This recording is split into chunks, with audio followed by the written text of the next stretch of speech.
late last night, in response to the motion from the Senate yesterday that there be an order for production of documents of the final report of the Religious Freedom Review expert panel, and this was rejected by the government last night on the grounds that the report was informed and the subject of cabinet deliberation, and that therefore the public interest immunity claim was made. The reason for moving this motion today is we reject that's the case for the reasons I just outlined in the motion. The community needs to see this report. In fact, it is in the public interest for this report to be tabled. It is not in the interest for this report to continue to be hidden. The government, by hiding this report, is putting the lives, particularly the lives of lesbian, gay, bisexual, transgender and intersex people, on hold. The government has had the final report of the Religious Freedom Review expert panel. The government has had this report for 4 months now. We all know the circumstances why this Ruddock review, that expert panel was set up, and it was as a consequence of the successful passing of the marriage equality legislation. The marriage equality legislation, as we know, removed discrimination against LGBTIQ people, removed the largest state-sanctioned discrimination against LGBTIQ people in allowing us to get married. And so in response to that, of course, there was some unhappiness on the government benches, particularly the right wing of the government benches, and there was a bit of a sense of, well, we need to work out the whole issue of balancing the issue of religious freedom and religious discrimination. That's why the Ruddock Review was set up. It is extremely important for LGBTIQ people in particular to know what that review has found, to know what Mr Ruddock is recommending to government, and then to see what the government's response is.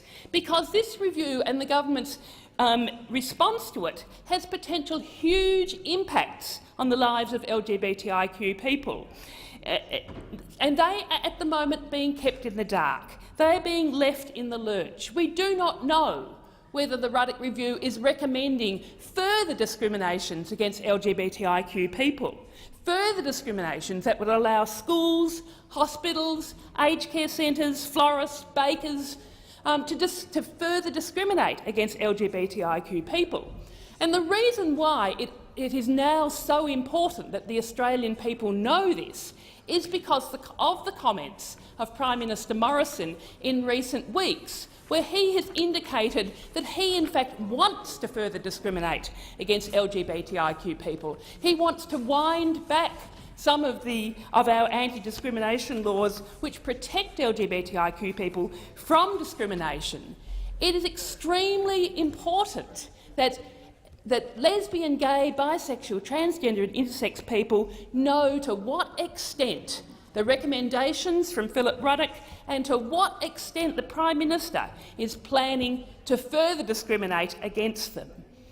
We know that this debate about how religious freedom and religious discrimination weigh up against each other is something that is of critical importance in our anti-discrimination laws going forward.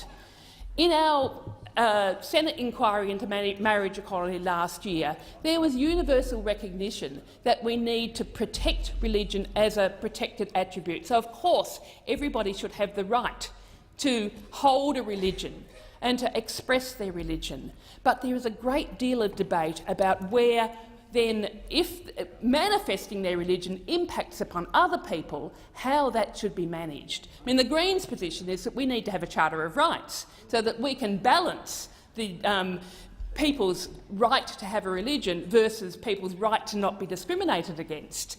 That's the direction we need to be heading.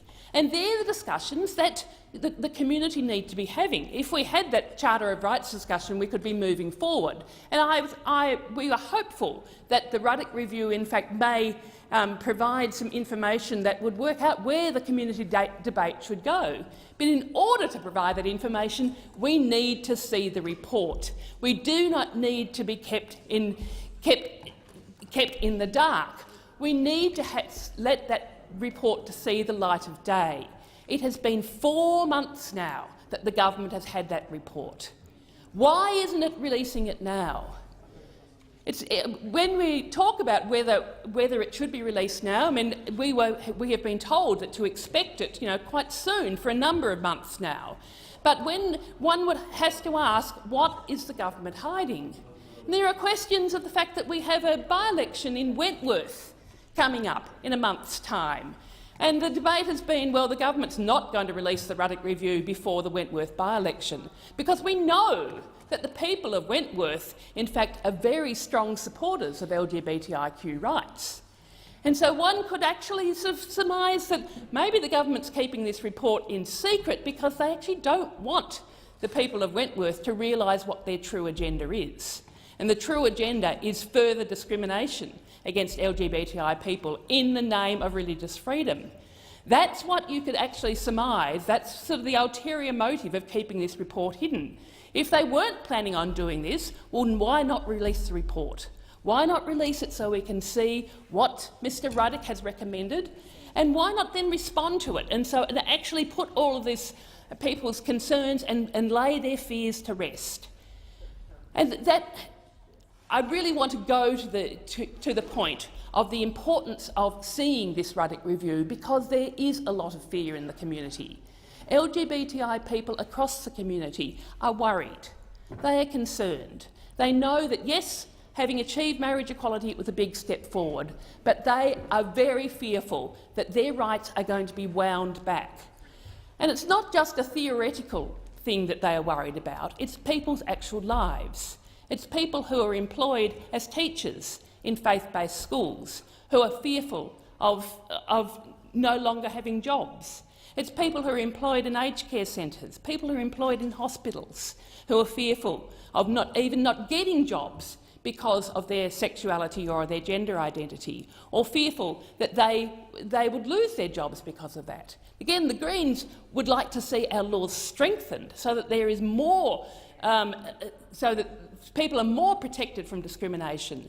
But we are worried, and the community is worried, that there is going to be further discrimination, further grounds to discriminate against people on the grounds of their sexuality or their gender identity. And you only have to see the interventions that our Prime Minister has had over the last month to see that their fears actually seem to be very well grounded. When the Prime Minister sees fit to retweet an appalling homophobic and transphobic article by the Daily Telegraph and saying that we don't need gender whisperers in our schools, one can see that this is where the intolerance of this government seems to be heading. That's what people are fearful about. They are seeing, if a Prime Minister seems fit to retweet something like that, what has he got in mind? What is he planning to do? What is the legislation this government is planning on putting up that would further vilify and further discriminate against people just on the basis of their sexuality and their gender identity? This issue of protecting people's rights is of fundamental importance. All people, regardless of their gender identity, regardless of their sexuality, they need to be treated as equals. They need to have all the opportunities other people in our society have. So it's clearly a debate that is going to be ongoing in our community, but it needs to be a debate that is informed by evidence and is informed an informed discussion rather than an emotive discussion based in prejudice. We need to have the basic information. The government's, by initiating and by getting the review into religious freedom set up in the first place, there was the opportunity then, through doing the consultation that review has done, to be putting a body of evidence on the table for us to be moving forward. That's the evidence we need to have. In particular, it's evidence that is needed before the people of Wentworth go to the polls in a month's time. They need to know what the Ruddock Review has recommended, and they need to know what the government's plans are. So the motion that I'm moving today is to say, can we please move this forward, to ask all of our senators here to move to make sure that that information is available so that we know where the power lies. We know that this is what the government has planned. We know whether that fair treatment of LGBTI people is what's on the government's agenda, or whether the government's response to this issue of religious freedom is one where the far right of their party have in fact won the day, and that the government is planning further discrimination against lesbian, gay, bisexual, transgender, intersex and queer Australians.